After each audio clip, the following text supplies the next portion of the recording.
We have now unearthed one of the greatest minds when it comes to professional football.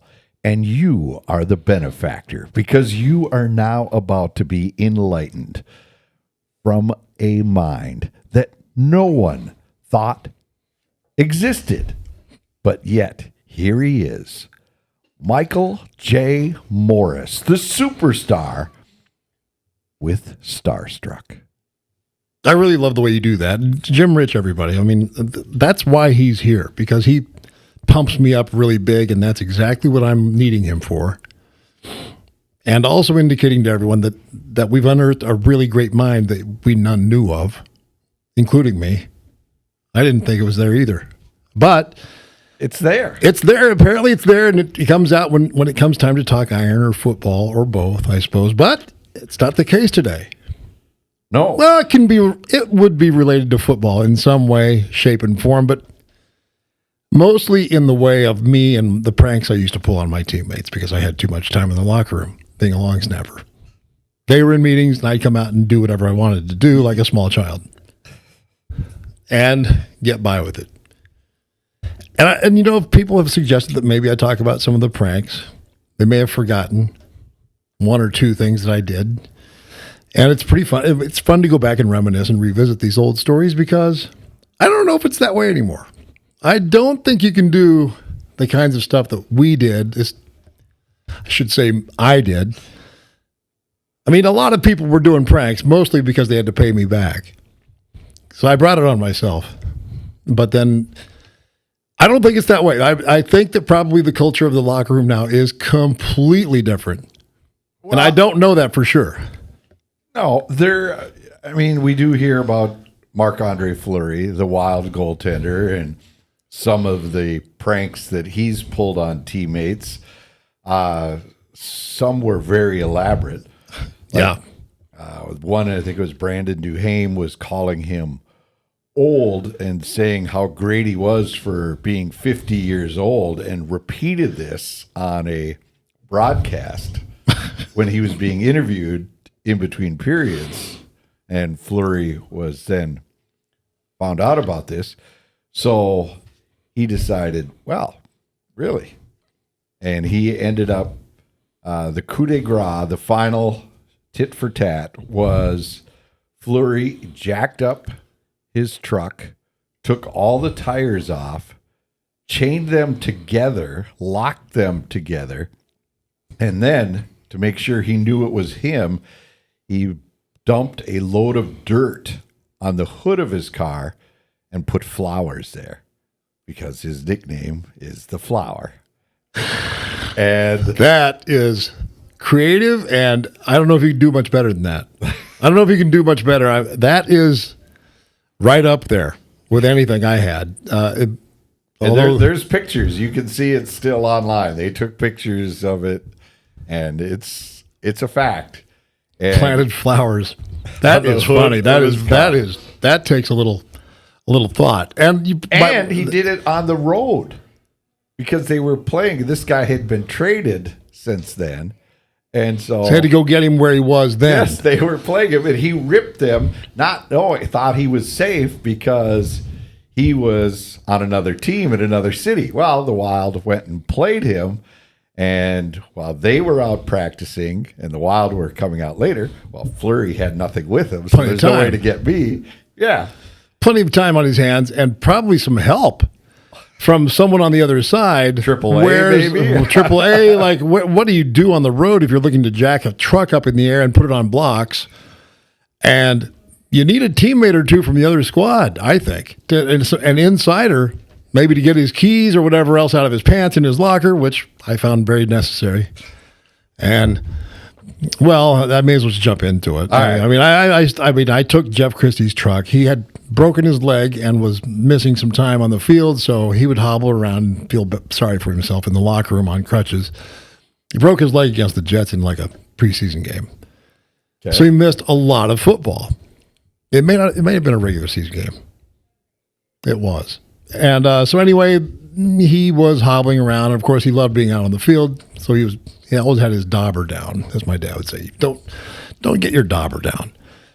Well, he did. He was pouting. So I thought I'd help him out and get him on something else other than his little injury, and get him thinking about something else. So I just helped myself to his keys, right out of his locker. I knew which truck he had, so I took it, and I took the truck, started it up, and took it around the block to the medical facility up on top of the hill. With the big 45-degree embankment, used to have a lot of businesses in behind there. You can imagine this. And I parked it over there. I came back and I put the keys back in his pants. And needless to say, he's crutching around trying to find his truck. I mean, on crutches. And for whatever reason, he thinks to look up over the hill. He's putting two and two together. He's thinking probably someone took his truck and found another place for it. He walked to the other side of the big shed on the street on the backside. No go. Finally, he goes apparently over the hill with crutches and finds the truck. So he brings his truck back, and he's mad. He's sitting on his stool in the locker room, and he's trying to figure out who did it. And for whatever reason, Pete Burnsville decided that he would help him with a clue or two. And he said, I know I saw him do it. He was wearing his sweats and a stocking cap. When he went out there to do it, I saw him do it. And I said, I did not have a stocking cap on. So I just gave up on it. I said, you know what? I did not have a stocking cap on, so I gave myself up. But he was livid. He was livid. Why would you do it to a guy with a broken leg? It gave him something else to think about. I thought it'd be funny watching him on his crutches outside trying to find his truck. So were you watching this? I stuck out there. I knew he was out there looking for it after we were done with practice. I'd sneak out there and watch when he got to the parking lot with his keys where his truck normally would be. And it's not there, so I wanted to see what the reaction was. And, of course, he starts walking around looking for his truck, and I got my jollies out of that and came back inside and changed. Next day, I ran into the whole thing with, Bursic kind of selling me out, but I would have told him anyway. But it cost me big. Really? It cost me big because he knew I had kids, and on Christmas Eve, he took my truck, and he parked it up on top of the shed. The sheds were underground where the greenskeepers kept all their equipment. Right, where all the mowers were and everything. So he took my truck, 1-ton dually truck, up on top of that rooftop and parked it up there. And the span, I don't know what the span was, pretty big, but he took it up there and he disconnected both batteries on Christmas Eve. And the reason I'm mentioning kids is because you have a lot of things you have to do on Christmas Eve. A lot of things you have to do with 4 little kids, okay? And I'm just saying, he knew he would hold me up from doing that because I had to find something to get the batteries reconnected. And it was late, super late. We'd get out about 6 o'clock, 6:30, and it was like all my running had to be done then, and then get back to Rosemount and make magic happen, right? And he calls the house, landline back in those days, pick up the phone. Hey, I was just wondering if you got that cheesecake, that holiday cheesecake I sent to you guys. I wondered if you got it and liked it, enjoyed it. I'm like, you're not calling to find out. Yes, number one, we got the cheesecake. Thank you. Thank you very much. But that's not why you're calling. And he starts laughing uncontrollably. He almost drops the phone. I said, do you know how long that took me to find tools when everyone is gone, and including Dennis Ryan and everyone, they're getting ready to go home. Right. And I'm trying to find, and they're trying to dig up pliers and things to put everything back together. 2 batteries in this big truck. So I get everything connected, and I said, Jeff, this was not good at home. I was really late getting back. Almost didn't pull it off. Toys R Us still had to be done and all this other stuff. So I said, and by the way, you and your one-legged, with the cast on and everything else, that would have been great if you'd gone through the roof of that shed. I would have laughed. I would have died laughing if he had gone through the roof of that place, because it couldn't have been made for a truck that size. No. No way. No. And I said, I would have come out and made fun of you sitting in my truck trying to get out with your broken leg. Well, broken legs. Could have broken both of them. But I just thought, what would have happened, liability-wise, if he had taken that truck and put it right through the shed? Anyway, didn't happen like that, but... I think he'd be playing for the Vikings for free for a couple of seasons. Is what he would have been doing. Because he was... Whatever it was, he needed to get back at me at all cost and make it worse. He had to make it worse than mine. Not Christmas Eve. Oh, that was what made it better. It was a good point. Like, if you're going to get me, if you're going to prank me, the one thing you're going to do, right, is get the other person back worse. Yeah, but you don't want to involve the family. You only want to stick the guy. Yeah. You don't want to have collateral damage. It's a good point. And kids with no Santa is big time collateral damage. Not good, and he knew it. And he was laughing his rear end off, asking me if I'd gotten his stupid cheesecake. He knew I'd be home probably by then. It was easily 2 hours after practice. It took me forever, and then to run errands. And I get home, and he timed it out perfect. We didn't have cell phones back then. That was just before all that came out. He said, "You guys get that cheesecake that I mailed you for Christmas?" Yeah. I got it. And there was a cheesecake that parked my truck up on the shed at the down where the greenskeeper keeps all of his stuff. I'm like, "Thank you very much on that." He's laughing so hard he can't even talk. So was that the end? Oh no, there's a retaliatory. It keeps strike? going. He just keeps going over and over and over, and one thing leads to another. And they're picking on me because I'm the guy who has time. I have time to come out. I've got the green light to go outside and do whatever I want to out of meetings and step out for a while and come back in kind of whenever I want. I would stay in and watch all the offensive line meeting, but if I wanted to get out and go get somebody or pull a prank, I would just help myself to the back of the room and out the door I'd go. It got to the point where John Michaels would say, "He's up to no good." On the way out, he would say that to him. So, dumping everyone's clothes in the hydrotherapy tank at this old facility. All of their clothes went in there. They had been ripping on me the day before, and I said, "All your clothes are going to get wet." How could they rip on the superstar? Yeah, I know. What could they possibly find? Yeah. What imperfection could they possibly try to make fun of? There wasn't. That's why it made it such a ridiculous thing to do, because there's nothing to go for. And it just continued on and on and on. I took Matt Burke's entire locker outside on the field. I put it on a two-wheeler, a dolly, and they would detach from all the lockers in the line. I wheeled it out with all of his pads and everything just the way he had them in his locker, and I put it on the 50-yard line, right on the 50-yard line on the practice field in the snow. Yes. And I brought a hose out that they had, and I put it over the top of the locker so he could take a shower. That's very kind of you. Yeah. So when he got there in the morning... Oh, this was out there all overnight? That was out there overnight. So I get a stool, and I think it was Bursich. He and I were sitting out at the locker on stools with a coffee waiting for him to show up in the morning. We're sipping coffee in front of his locker out on the field his rookie year. And I'm telling you what, I've never seen anyone die laughing like Burke. I mean, he was just...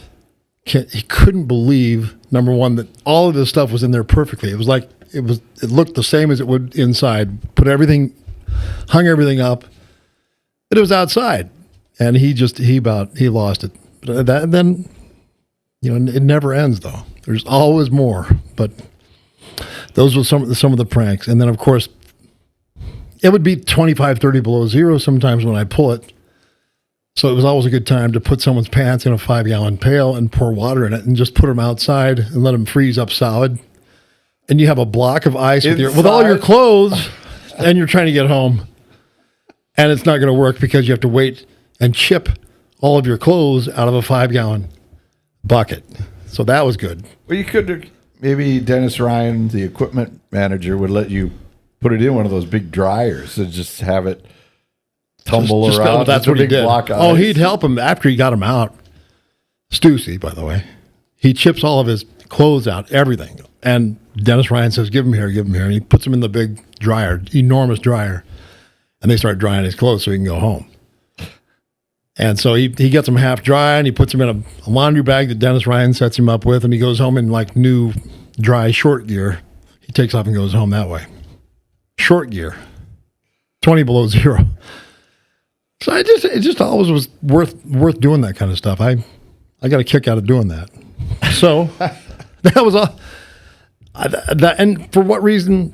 There never needed to be a reason. Just to pick on somebody who had been mouthing off or saying something. Kind of like Flower. Just, if you say something, you might pay for it. You know, I always used to tell Stussy, you're going to respect your elders someday. I'd get him back. For all the mouthing off, I would just do something. So that was my whole thing. The whole MO. I loved it too. I loved it. And you probably knew about some of that. Now, did this start here or did this happen in college? High school? Hometown? Happened in college. How far back does this go? When did you decide that, you know what? I can find some things to do. I don't think it's ever not been in me to try and pull a stunt like that. I fill someone's car up with leaves, to rake leaves into their car until they were packed.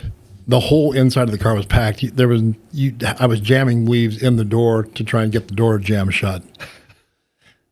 Everything. I've done literally everything. Who was that? That was my brother Pat. Oh, for thinking it was funny to take saran wrap and wrap my truck in saran wrap, layer after layer, trying to, for no reason apparently, but Fat Pat. I'll have him on sometime. We'll get him on sometime. Okay. Fat Pat can tell some of the stories that we've done before in the past too. So I did that one, and it just goes on and on and on. The handcuffs, they handcuffed me because of the clothes incident, where I dumped all their clothes in the water, and Jerry Ball, God bless him, I don't know why, but he took responsibility for all the defensive line. Remind Viking fans. Jerry was just this huge, rotund nose guard. He was a prototype nose guard. He was a two-gapping monster at about maybe 6 feet. I don't think so. 5'10", 6 feet, like 5'10"-ish or so, and every bit of 310 or so. He was Fridge before Fridge was Fridge. And he wouldn't have been before Fridge, but regardless, he was enormous and shorter than William Perry. And he was solid. And he could run. So he was with us in 98 when we made the big run, and 99. He might have been there before in like 97, but I played 2 or 3 years with him. He was a great guy. Great guy. I think he could still play today. I'll bet he could, because he had that down to a science, and just that body was perfect for what he did. And he could push people around in there in the middle and just hold his ground. Super strong, solid guy. You couldn't move him. You could hit him as hard as you wanted to. He wouldn't budge. So I'm getting up to snap a football in practice, and he'd slap the football. I've got it in my hand, but before I snapped it, he'd pop my hands. He'd just sit there and keep slapping my hands, trying to goof me up. And Jerry, I mean, you're going to get me in trouble. I'm going to throw a bad ball. I'd tell him between, like, it's going to go back bad, and they're going to be on me. The long snappers don't get many chances to snap. And if they do a bad job, they start talking about what happened to the long snapper. You know, what's going on with him? I mean, that's not him, you know. But Jerry was making me throw these stupid screwball-looking things, and I said, "You got to quit doing that. It's you know, it's going to be the end of me." And he would dial up. Funny when I'm on waivers. Yeah. He used to just think it was funny. It didn't stop anything. I just had to get better at letting him do it, and just snapping through it. You know. So you were lined up like you were like a regular field goal. And he's right over the top, from you. right over the top, and slapping the football and just sitting there nudging me like every second, like just patting the ball, pop, pop, pop. And I just said, I got to pull the trigger on this thing, and I hope it goes back straight, because he was just pulling. And that's another reason why he got some of the pranks. Okay. That kind of stuff. Okay. Let that be a lesson to you, Jerry. He was a monster. He was as good a guy as you could meet. You know. Well, he's always in a good mood. Always laughing. Yes. Always. And I don't think I've ever seen anyone built like that before or since. Maybe Curly Culp. You know, someone like that. Right. And for the people listening or watching on YouTube, just Google him because you will not believe. Ball is the perfect last name It is. for this human being. He was just a round mound. He was. And he was so low to the ground that I think was part of his advantage, right? You guys always talk about pad level and getting underneath your opponent. He already started below you. There's no way he'd get below Jerry's pad level. I mean, he was short enough and so solid in the middle. I mean, he looked like he was over, and he probably was. Look, if he was to get all the weight off, he'd come down to maybe 245 pounds, whatever the case. But he was solid. I mean, he moved really well with that weight. I mean, you wouldn't ask him to lose a single pound for football. No, I mean, he was doing exactly what he should be doing. But yeah, he was one of my favorites. One of my favorite guys. So he put you in handcuffs, you're saying? Handcuffs. Yeah, he found some handcuffs. I wonder who had the handcuffs, Randall McDaniel. I wonder who had those. I wonder who had them. Why would Randall McDaniel have handcuffs? Why wouldn't he have them? He was as bad as I was. Really? Easily as bad. Oh, easily. And Sammy Casalenda, you remember Sammy Casalenda, right? Yeah. He called Christie and McDaniel and myself. They're up to their reindeer games again, like Rudolph the Red-Nosed. They're up to their reindeer games again. When he saw us snooping around and planting something or nailing someone's shoes to their locker, like literally nailing their football cleats to their locker so they couldn't pull them up and get dressed for practice. Yeah, that's what we were doing. And McDaniel had stink bombs. He'd drop them in the media room, that little cubby back in the back by the doors when you came in. Yeah. Well, they'd be sitting in there at night writing their beat stories. You know, everybody, like 4 or 5 people in this tiny little room. Well, Randall would go in there and break a stink bomb and just watch them all just suffer through it. They come in these little glass vials. Oh, yeah, I remember You've those. seen them. Yeah. Well, that's what he did. Oh, my God. Terrible. Wow. Terrible person, Randall McDaniel. And here we just think he's this well-respected school teacher, giving back to the community, Hall of Famer, just presses his gold jacket every day, and really not much else. The top 100 football players in the league's first 100 years, right? He made that list. Right. But he's not. He's conniving. And he's he's a bad man. That's what he is. He's a bad person, deep down. Wow. Yeah. Okay, that's a big deal. The handcuffs were acquired from McDaniel. They went to Jerry Ball. I think you versus Jerry Ball would be a pretty good draw. I think it would. How would he get handcuffs on you? That's just it. You know, like 4 or 5 Derek Alexander, Dwayne Clemens, Roy Barker, Stalin Kalane.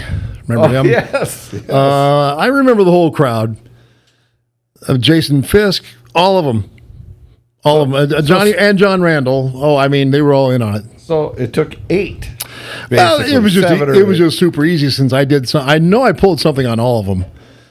And then Jerry said, well, we'll cuff him up. So we got the handcuffs from Randall because Randall used the cuffs every now and then. And well, that's a different. But that's another whole. That's a whole different story. We won't talk about this on a really family sort of content podcast. Right. And so he got the handcuffs, and they made an easy job out of that. I mean, there was no way I was getting out of that one. No way. And the only time I've ever seen someone get out of that kind of mess is Dave Dixon when he's super mad at us for putting itching powder in his briefs. Oh. That did not go well. He got so mad at us. It wasn't that. We did that one too, but that was when we were trying to tape him up. And I mean, he beat the living hell out of all of us at the same time. He literally had McDaniel on his back, hanging on around his throat, trying to get him to go down so we could tape him. And I'm on one arm, and Stussy's on the other arm, and Christie won't help. He won't even jump in. And we're not getting it done. We're not getting him on the ground, and we're not even close to getting him on the ground. And he's beating me up against the side of the door like a rag doll. Dennis Ryan's equipment room door. I'm like a little kid hanging on. He was so incredibly strong. McDaniel's on his back with his legs wrapped around his waist and his that big arm around his neck, and he's just standing there with him. Standing there. So Stussy, we had to break away because he was getting mad, super mad. Christy says, I'm just going to tackle him. I'm going to tackle him. So we're in a group, like the officials get together and like, what kind of call are we going to make here? Right. Stussy's like, well, I'm going to have to tackle him. Well, if we're going to get him taped, we're going to have to get him on the ground. Stussy runs up from behind, and he's getting ready to go home finally, and he hates being late going home. He wants to get to his family right away. And he doesn't want to be held up. He was like the first guy out almost every night. Okay. So Stussy tackles him. On the way down to the ground, Dixon is trying to hit him in the head with a fist. Trying to hit him in the head with full out mad.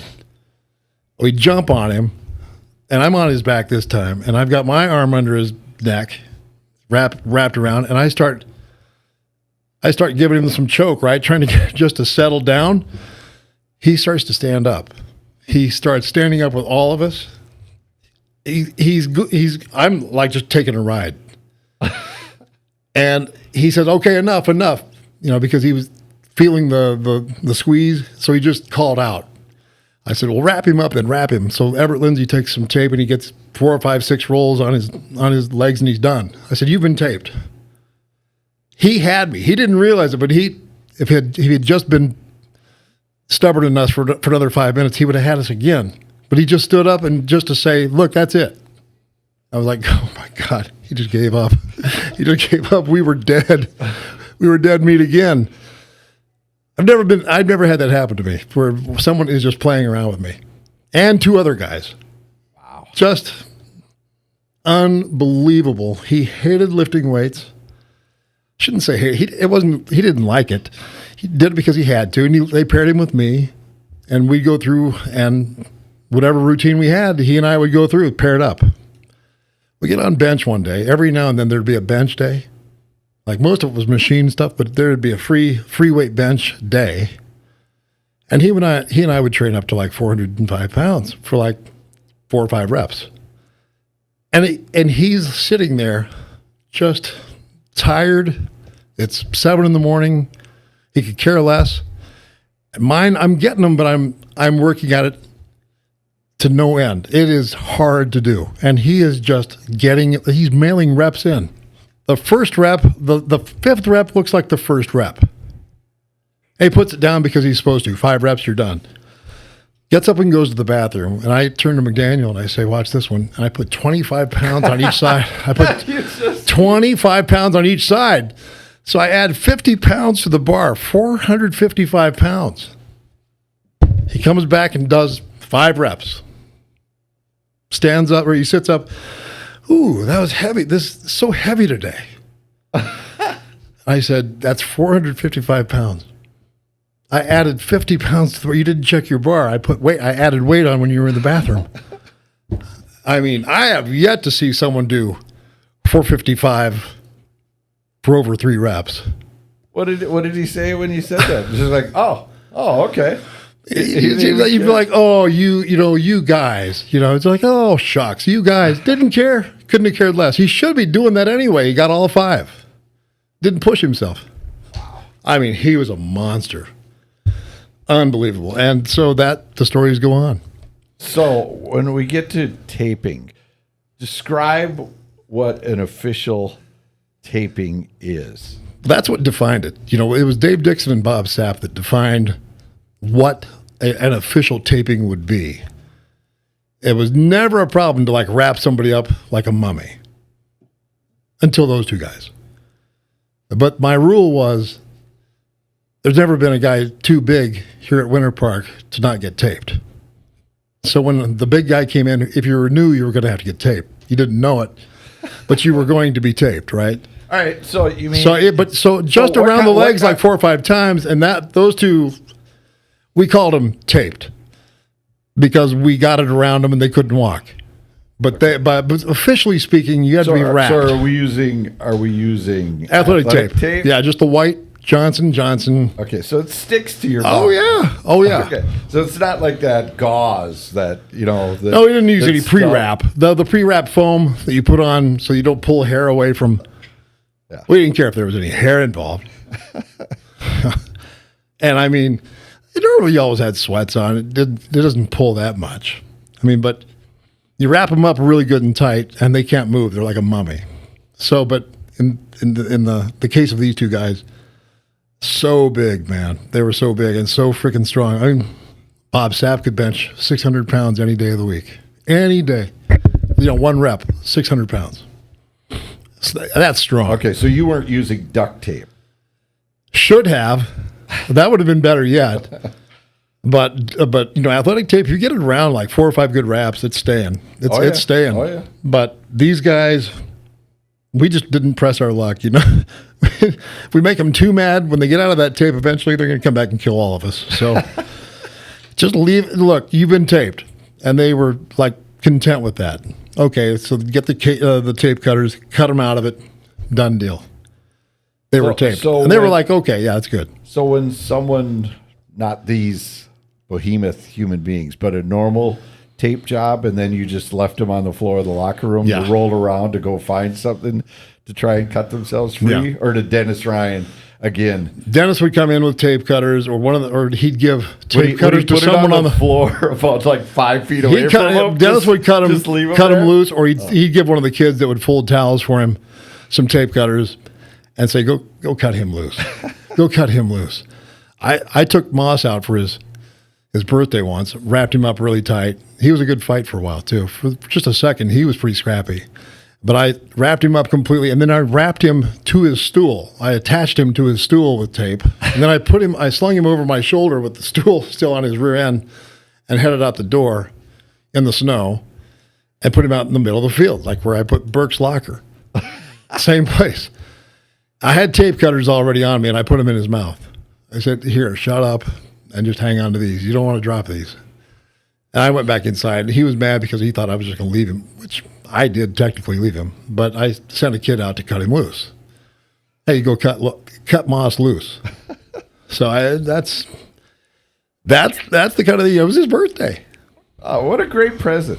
I'm there. Present. I was there for them as a teammate. I was trying to be good. Yeah.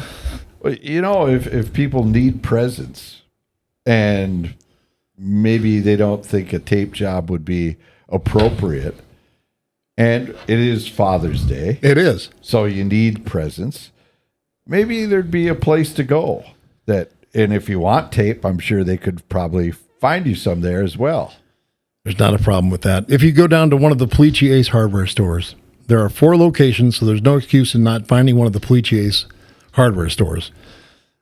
Down there, you can find out, just like I did, that Ace is the place with the helpful hardware, folks. You can do that and head on down there. They may not have athletic tape, but they'll have duct tape, and that'll work just as well for your dad. You tape your dad up, put him in the bathtub, and turn the shower on him. It'll be fun. I just said that. I just gave kids that idea right there. So have at it. I say just have some fun with Dad and just tape them up. Ace Hardware, Zumbrota, Farmington, Rosemount, and Egan would be the 4 locations where you could find the Pleachy Ace stores. And you could tell them that Superstar Mike Morris sent you. While you're down there, you could be picking up some of the select 20-volt DeWalt tools, $30 discount on those. And the same thing for the select 20-volt Craftsman tools, $20 discount on those. Head on down there if you're making a deck. If you're going to tape Dad up, if you're going to paint your walls, they'll have all the paint technology there to match up your paint and get your walls done the right way.